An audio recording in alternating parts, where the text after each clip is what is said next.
Bonjour à tous, je m'appelle Sylvain Forge, je suis auteur de romans policiers. J'ai écrit une dizaine de romans à ce jour. Je suis aussi consultant pour l'écriture de scénarios et conférencier en dramaturgie. Je m'intéresse depuis de nombreuses années aux techniques d'écriture des auteurs et aussi des scénaristes, notamment appliquées pour les romans à suspense. Et je vous propose dans cette deuxième séquence de parler tout spécifiquement, à travers plusieurs de mes œuvres, du thème de l'arène et du milking, cher à Alfred Hitchcock. Alors, qu'est-ce que l'arène ? Nous avons vu dans un premier épisode que toute bonne histoire repose sur 3 ingrédients: un personnage, un but à atteindre et des obstacles, et surtout la nécessité de mettre du conflit dans le récit. Eh bien, il faut aussi que l'histoire se développe dans un cadre, dans une unité spatio-temporelle qui s'appelle l'arène.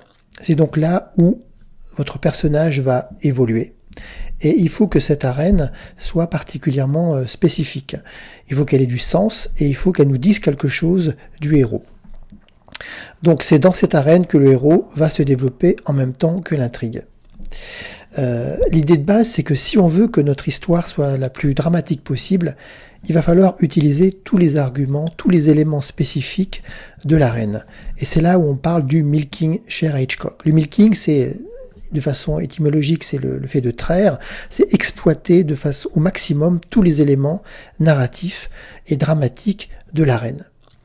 Alors Hitchcock avait dit à l'occasion d'un film sorti dans les années 30 qui s'appelle Agent secret en 1936, il avait dit qu'il fallait utiliser dramatiquement tous les éléments locaux qui servaient au tournage. En l'occurrence, là, c'est un roman d'espionnage qui se déroulait en Suisse. Il avait eu cette formule, il disait: on doit se servir des lacs pour noyer des gens et des Alpes pour les faire tomber dans des crevasses. Ce qui veut dire, par exemple, que s'il y a un message secret à dissimuler quelque part, on va le mettre dans un coucou suisse. Et si des protagonistes doivent se rencontrer quelque part pour échanger à voix basse ou pour comploter, on va les faire se rencontrer dans un restaurant célèbre à Genève. Il faut vraiment que tous les éléments du contexte interagissent avec le cours de l'histoire pour la rendre la plus crédible, la plus fluide possible. Et pour que le plaisir du lecteur soit le plus intense. Alors, il y a des tas de circonstances où l'arène est importante, par exemple, dans tous les romans historiques, on peut installer assez facilement l'arène. Tous les romans où on doit s'échapper, où on est maintenu prisonnier, permettent assez facilement de définir une arène qui a du sens. Si vous écrivez un roman qui se déroule à bord du Titanic, ou dans un camp de prisonniers pendant la Seconde Guerre mondiale, le lecteur identifie de façon très, très simple l'arène. Des romans où on doit s'échapper, comme par exemple une île dans Robinson Crusoe, ou un sous-marin, comme dans 20 milieux sous les mers, là aussi, renforcent l'importance et l'idée de l'arène. Des romans très célèbres reposent sur une ambiance et sur une arène spécifique, comme par exemple Le Salaire de la peur de Georges Arnaud, qui au début du roman, on est dans une espèce dans un port d'échouage qui s'appelle Las Piedras, et puis petit à petit, on a des protagonistes qui vont transporter de la nitroglycérine dans des camions à travers, je crois, l'Amazonie. Et donc là, l'importance de la jungle, les aspérités de la route, le moindre incident, le moindre caillou qui bloque le chemin, participent à l'intrigue. On peut citer aussi la très bonne saga des romans de Tarzan, de Edgar Rice-Burroughs, qui était un grand auteur, avant d'être l'inventeur de ce personnage extrêmement célèbre que le cinéma a popularisé. Eh bien, dans Tarzan, évidemment, le personnage évolue en permanence dans le milieu de la jungle, et dans chaque roman, il y a un aspect différent de la jungle qui est mis en avant. Alors pour ma part, j'ai essayé d'exploiter ce concept de l'arène dans un de mes livres, tout spécifiquement, qui est donc Sous la ville, qui est sorti aux éditions Poche du Toucan. Donc dans Sous la ville, en fait, on a une enquête policière qui se déroule dans la ville de Clermont-Ferrand. Et j'ai vraiment voulu que la ville de Clermont-Ferrand soit non seulement une arène, mais aussi un personnage à part entière. C'est une ville dont les façades sont en pierre de Volvic, donc elles sont très sombres. Donc il se dégage une ambiance un petit peu de polar.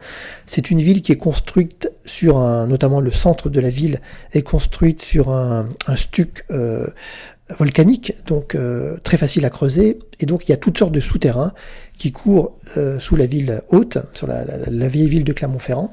Et donc il y a plein de caves, de réseaux de caves et de souterrains où on peut dissimuler bien des secrets et bien des mystères. Et les grandes étapes de mon récit, qui est en fait une sorte d'enquête policière, où au départ les policiers découvrent une clé USB cachée dans un hôpital désaffecté du centre de Clermont-Ferrand, le CHU de Clermont-Ferrand, qui existe vraiment, qui est toujours un espace désaffecté en jachère. Et bien sur cette clé USB, on va découvrir la photo d'une fille morte. Et toute l'enquête va commencer sur un crime potentiel, sans cadavre, uniquement une simple photo, avec toutes sortes d'investigations techniques sur cette photo pour essayer de savoir si cette fille est vraiment morte, si cette photo n'est pas un montage, et si cette photo a vraiment été prise quelque part à Clermont-Ferrand et non pas à l'autre bout du monde. Donc j'aimais bien l'idée d'une enquête qui démarre dans un endroit un peu désaffecté, et qui petit à petit va entraîner les enquêteurs dans différents lieux de la ville, et notamment on va les plonger sous la ville, c'est-à-dire dans ce réseau de souterrains.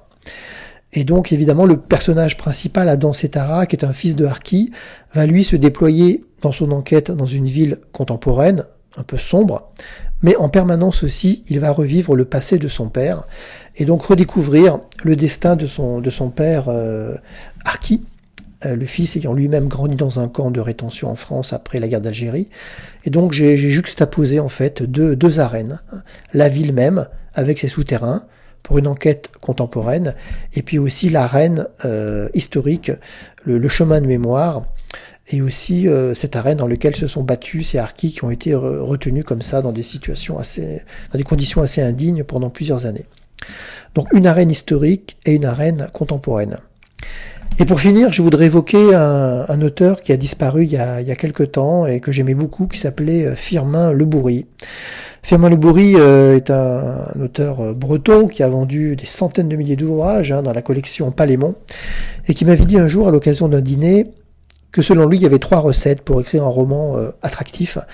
Il fallait des personnages récurrents, il fallait que la plume soit la plus fluide possible, et surtout, 3e argument, il fallait que l'histoire se déploie dans des lieux connus du lecteur, en exploitant tous les aspects touristiques de ces lieux. Et c'est la raison pour laquelle, dans les romans de Firmin Le Bourry, on découvre à chaque fois une ville bretonne différente. On va découvrir les aspects folkloriques et historiques de cette ville. Et ça plaît beaucoup au lecteur. Voilà. Voilà donc le thème que je voulais développer aujourd'hui, l'importance de l'arène. Notre arène ne doit pas être un simple décor, elle doit raconter quelque chose. Elle doit être spécifique à votre histoire, et surtout c'est là où votre protagoniste va vivre pleinement votre action.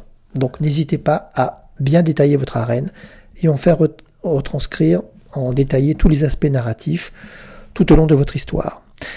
Voilà, je vous remercie et je vous dis rendez-vous à très bientôt pour un nouveau thème et un nouveau roman. Il s'agira de la trace du silure. À bientôt.